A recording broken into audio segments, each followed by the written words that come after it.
Hello, everyone. My name is Tammy Jones, and first of all, I would like to thank you for listening in to hear my story about my journey with COVID-19. I say it's a journey because it has been quite the journey. And just thank you for having me on. So, first of all, I would just like to talk about my background a little bit so you can understand how this progression happened. So, I'm 44 years old. I am healthy. I work out 4 to 5 times a week. No pre-existing conditions. Actually, I've never spent a day in the hospital other than delivering my daughter 20 years ago. So that is what my background is. Um, Now let's just fast forward to November 1st, 2020. So that morning I wake up and I have a little bit of a cough. It just didn't feel right. You know, everyone can kind of have a cough sometimes, but this cough just did not feel right. Um, and I thought, then it happened a little bit a little bit later in the morning. I'm just like, you know what? With everything that's going on, let me just be extra cautious and go and have a test. I felt fine otherwise. So I went and had a COVID-19 test on November 1st on that morning, and they were going to have the results back to me within a few hours, which was great. So I would know that day. A couple hours into that, I started feeling a little tired. Nothing, extreme. Just started feeling a little bit tired. By the time I got my results back, I had an inclination that it was probably positive, and it was. And I do just remember when I heard from, believe it was a nurse practitioner who called me to let me know the results. And when she called and she said, it is positive, and just, kind of take these precautions. And if it's so bad that you can't walk to the restroom, or if your temperature goes above, and I think it was like 102. I can't remember exactly what she said on the temperature at this point, but if it goes above this, um, 102, let's say, then I need you to go to the hospital. And I was just like, if I can't walk to the bathroom, surely I won't be that bad. By that evening, now this is just a few hours later, by that evening, I was wiped out. I could barely walk to the bathroom. And I was tired and my head hurt. And the symptoms just progressively got worse. Throughout that day, I lost my appetite. My head hurt. Every symptom I could think of started to happen. I lost my taste. I lost my smell. Sense of smell. My eyes began to burn. So it forced me to close my eyes. I was started sleeping the entire day. So days went on, my fever spiked. I could not keep my fever down. I was putting ice packs on me. I was alternating between Tylenol and ibuprofen. I could never keep it down. I really didn't want to go to the hospital. My background is also, I have a bachelor's degree in respiratory therapy. So I'm a respiratory therapist, and I know some of those signs. I did not want to get pneumonia. So I would get up, force myself to walk. I was so tired, and I was just literally wiped out. But I kept trying to do anything that I could to prevent getting pneumonia. So I would lay there, and I was just so wore out. I was in pain. My body was in pain. I had body aches. I had pains shooting down into my feet, which I never really understood. Everything hurt. I was tired. I was exhausted every single moment of the day. And I just prayed. I would pray that the next day I would just be slightly better. And I would wake up and I would feel worse. And so this went on for about 5 days. Every evening I would literally lay there, and because in the night it would be worse. And I would just lay there and say, okay, God, it's me and you. Just help me fight this devil. Fight these demons that are in me. Let's do this. I would literally say that out loud, and then I would do everything I possibly could, but my mind was just so fuzzy. It was so hard. Come Friday, so this was Sunday when I was diagnosed. Come Friday, I started checking my oxygen levels because I was getting short of breath. And on Friday, I didn't know, well, Thursday going into Friday, I just didn't know, honestly, if I would make it to the morning. That's how bad this was.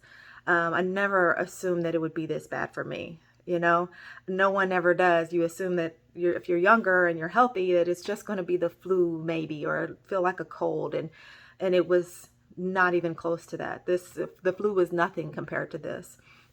I tested my oxygen levels and my oxygen was at 80%. And if you know anything about that, you know that that is extremely low. You should be at a young, healthy adult. You should be mid to upper 90s in your oxygen levels. And I was like, it's time to go to the hospital. It's time to go to the hospital. And that's a scary thing because we've all seen the stories of people going into the hospital and not coming back out, right? So I go, I can't breathe. I'm hurting, all the symptoms still. And of course, you can't take anyone into the hospital. This is a walk you have to take yourself. And it literally felt like walking the Green Mile. I didn't know if I was going to come back out. I'm short of breath. As soon as I get in there, I'm like, I need to go back. I need a wheelchair. It's pretty extreme. So they take me right on back and they put me on oxygen, and everyone's moving fast, and they're taking blood, and they're ordering tests, and they send me back for x-rays, and it does come back that I have double pneumonia.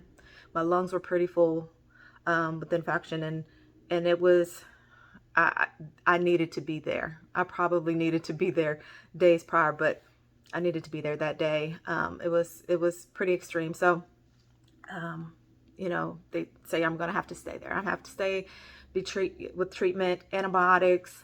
I got convalescent plasma with antibodies in there from someone who's donated their plasma. I had received that, you know, just being treated there in the hospital. And within a few days, I think I was there for about 5 days, and I was able to discharge and go home. And home, I thought, okay, I'm home. I'm going to bounce back. It took 2 months. It literally took 2 months for me to get some sense of normalcy close to where I was. I was still short of breath. I couldn't walk very far. And the weight of that, and it really, even trying to do anything, I didn't want to be around anyone. I was scared of this virus at this point because it almost took my life. I didn't, you know, it was the isolation. I couldn't do much, and the fear of what is to come, because there's a lot of people who continue to have symptoms, and I didn't know what this was actually going to do to me. So that was really what my recovery was like. It did take a couple months, and before I felt like myself again. It was, so this is not just the average run-of-the-mill pneumonia. Not that that is something minor, but this COVID pneumonia is more extreme. And that's what I went through. And what I do, because I feel like if you have something that happens to you like this, and this is just me personally, not everyone does this, I share my story. And that's what I did. I went to Facebook, I shared my story, shared my experience, because I'm not here to tell anyone what they should or shouldn't do. How I feel like I can best serve is to share my experience and allow you to listen in and to understand and to see that it can happen to someone who's healthy. It can happen to someone who's not 80, right? I'm 44 years old. It can happen to someone who doesn't have pre-existing conditions. And so in doing that and sharing my story, I got so much feedback. I had so many people reach out who are actually going through the exact same thing. Young, healthy, double pneumonia in the hospital, or having these symptoms. What should they do? Chills, fever, all these things. But I felt like it was best served if I was to share my story. And that's part of the reason why I'm here sharing my story with you. That's what I feel has been my calling in this. I donate plasma now. I've been donating plasma for the last couple of months because I want to give someone else that chance and that opportunity to heal. And so I do, because I have antibodies from having COVID. And so I donate plasma. And so that's part of what I do and sharing my story. And so I hope that understanding what I went through can give you a bigger understanding of what this virus is capable of. Not everyone is going to have it as bad as I did. You may just have, some cough and fever and chills, or you may just have a loss of your loss of taste or sense of smell, but you don't know. So my hope for you is that you will take this seriously, that you'll do the things that it takes to keep yourself and your family safe and your community safe, because it's real. It's real, and it's not going away anytime soon. Whether you have to keep yourself away, wearing your mask, staying out of large crowds, sanitizing, cleaning, getting the vaccine. The vaccine is very important for our community to continue to thrive. So I appreciate this opportunity to speak with you all today, and you have a wonderful day. Please stay healthy and keep your family and your community healthy as well. Thank you.